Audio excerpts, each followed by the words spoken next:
Orang miskin gak usah punya anak. Sorry but not sorry, gue setuju dengan kalimat ini. Tapi tonton VT ini sampai habis agar kalian gak salah paham. Sorry, maaf, sorry, saya tidak setuju.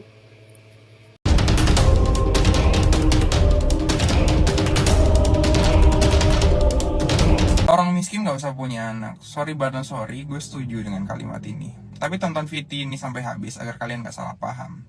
Kalian pasti ngerti kan kalau misal kalian jalan keluar ke terminal, ke lampu merah, banyak anak-anak remaja dan juga balita itu minta-minta, ngamen dan macem-macem lah. Jadi kayak anak-anak kecil ini udah diajarin ngemis sejak kecil. Harusnya kan anak-anak ini kan sibuk bermain dengan teman-temannya, fokus belajar. Harusnya anak-anak ini punya kepikiran gimana nanti dia kalau udah gede mau jadi astronot, insinyur ataupun dokter. Bukan kepikiran gimana cara makan besok kan. Maksud gue tuh kemana orang tua yang menginginkan anak ini lahir di dunia. Lu kan punya pikiran kan, kalau anak ini lahir di dunia, anak ini pasti nantinya akan begini dengan kondisi lu sekarang.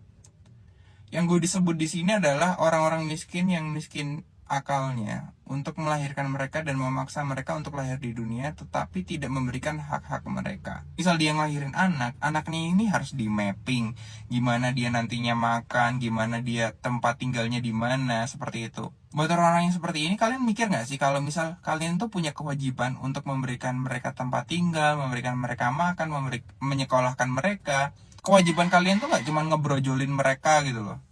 Kewajiban kalian tuh lebih dari itu. Pasti nanti ada yang ngomong gini, loh punya anak itu hak asasi manusia. Bener, punya anak hak asasi manusia. Terus lu jangan ngebatesin gitu. Gue gak ngebatesin. Lu ngerti gak sih kalau misalnya punya anak itu hak asasi manusia, tapi anak itu kan juga punya hak asasi manusia kan. Hak anak untuk dipenuhi kebutuhannya seperti sekolah, makan, tempat tinggal, hak merasa aman. Bisa nggak mereka untuk memenuhin itu semua? Terus kalau misal hak anak ini nggak dipenuhin, yang dipenuhin cuma hak orang tuanya, ini zalim nggak namanya? Karena ada yang DM gue, bang ganti dong kata-kata miskin itu jadi growth mindset, fixed mindset, dan macam-macam. Gue ngerti growth mindset, fixed mindset, cuman gini, kalau misal gue ngomongin growth mindset, fixed mindset, nyampe nggak di pemikiran mereka? Kalau kita ngomongin growth mindset, katakanlah, mereka pasti, apa sih growth mindset? Kayaknya bukan gue deh gitu. Misal ada yang ngejawab gini, tapi kan anak miskin dan juga orang terlantar itu kan dipelihara oleh pemerintah gitu kan. Gue jelasin teorinya ya. Kalian tahu teori welfare dependency nggak? Teori ini sebenarnya sifatnya adalah derogatif, dimana kita kayak ngerasa kita menjadi antagonis gitu. Akhirnya membuat pendapat kita menjadi seolah-olah amoral. Tapi kan moral itu kan subjektif kan. Belum masuk ke teorinya, gue mau tanyain dulu. Kalian yakin anak-anak ini dipelihara oleh pemerintah? Gue nggak yakin sih. Karena banyak juga anak-anak ini yang lahirnya katakanlah di dukun bayi. Mereka nggak ada di catatan dinas kependudukan tuh nggak ada. Terus kalau misal emang iya dipelihara oleh pemerintah, kalian nggak akan lihat tuh anak-anak yang ada di kolong jembatan, anak-anak yang minta-minta, ngamen dan segala macem. Kalau pernah baca The Underserving Poor, kalian akan mengerti kenapa kemiskinan itu berputar aja kayak gitu. Kalian pasti akan ngerti bahwa kemiskinan itu sebenarnya diciptakan oleh individu itu sendiri. Kalau kalian baca bukunya, alih-alih pemerintah itu berhasil alleviate the poor, tapi sebenarnya mereka itu adalah sustain the poor. Karena bantuan tersebut secara tidak langsung akan membentuk culture of poverty gitu. Dimana orang-orang miskin ini akan tetap miskin karena mereka itu punya dependensi yang kuat dan tinggi terhadap pemerintah. Kalau misalnya mereka punya anak, mereka nanti akan dibantu secara sosial, dibantu secara finansial dan macam-macam kayak gitu. Sekarang gini, apakah ketika orang miskin gagal menjalankan program KB, punya anak sampai 8, apakah pemerintah akan bantu? Mungkin di negara lain dibantu ya.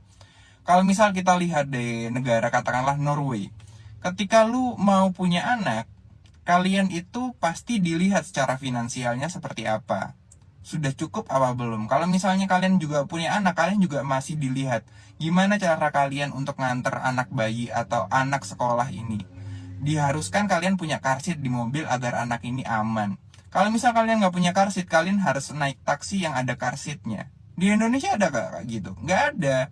Jadi pemahaman pemerintah tentang punya anak dan juga kemiskinan itu, gue ngerasa kurang di Indonesia itu. Dan buat orang miskin akal, gue mau ngomong, punya anak itu nggak cukup kalian brojol gitu aja. Kalian punya yang namanya tanggung jawab mensejahterakan mereka seumur hidup kalian. Jangan kalian berpikir bahwa kalian punya anak itu dibantu oleh pemerintah. Ini yang bikin mereka itu nggak punya sense of responsibility gitu loh. Apalagi tentang pandangan banyak anak banyak rezeki. Iya, banyak rezeki yang dicari kan. Menurut gue, program kesejahteraan yang dikampanyekan oleh pemerintah itu malah menciptakan kebingungan atas tujuan pemerintah itu sendiri. Konsisten nggak nih untuk mengatasi kemiskinan? Tapi orang miskin punya banyak anak kok tetap dibantu gitu loh. Atau bantuan sosial ini menjadi salah satu ladang korupsi mereka yang kita tahu banyak juga kasus-kasus seperti itu. Bansos yang diambil 10.000 dan macam-macam kan banyak kan. Akhirnya program kesejahteraan nggak mungkin dihilangin karena ya memang bisa bantu mereka sendiri, yang kaya bisa makin kaya juga kan. Makanya gue nggak begitu suka sama pemimpin yang terlalu populis ya. Karena pemimpin seperti inilah yang susah untuk berkomitmen untuk menuntaskan kemiskinan. Jadi kesimpulannya menurut gue, kalau misal kalian memang belum siap untuk punya anak, belum bisa memenuhi kebutuhan mereka, mending nggak usah. Karena dari satu langkah kecil ini kalian nggak akan yang namanya menciptakan generasi sandwich. Jadi lebih baik orang-orang yang seperti ini tuh fokus untuk menyelesaikan kesejahteraan mereka, untuk menentaskan kemiskinan itu sendiri, agar kemiskinan tuh nggak berputar terus di Indonesia gitu loh. Kalau ada kalian yang lebih ngerti tentang ini, boleh stitch video ini. Sorry, saya tidak setuju. Yang benar itu bukan orang miskin jangan punya anak. Yang benar itu orang yang nggak bertanggung jawab itu jangan punya anak. Kalau orang miskin punya anak itu masih bisa bertanggung jawab. Entah gimana caranya untuk kasih makan anak, membesarkan anak, kasih sekolah anak, berusaha mencukupi semua kebutuhan anak sebaik mungkin dengan biaya seminimal mungkin. Saya contoh anak orang miskin, sangat-sangat miskin. Saya 4 bersaudara, alhamdulillah. Orang tua saya bertanggung jawab. Walaupun gak berpendidikan tinggi, sampai besar, sampai sekarang usia saya 31 tahun, saya juga bertanggung jawab atas hidup saya sendiri karena diajari oleh orang tua saya. Kalau orang yang gak bertanggung jawab punya anak, biasanya anaknya brojol, lahir ditinggal, dibuang, atau dikasih orang tuanya, mereka pergi entah kemana. Atau mereka melahirkan, belum waktunya lahir, anaknya udah Ya banyak cerita miris tentang anak-anak dengan orang tua yang tidak bertanggung jawab. Orang kaya pun banyak yang enggak bertanggung jawab, anaknya enggak terurus, anaknya kurang ajar, enggak punya sopan santun, anaknya sama orang tua juga enggak punya rasa hormat, banyak. Jadi yang salah bukan orang miskin jangan punya anak, itu salah. Yang benar itu orang yang enggak bertanggung jawab jangan punya anak. Jadi jangan selalu menyalahkan orang miskin. Oke?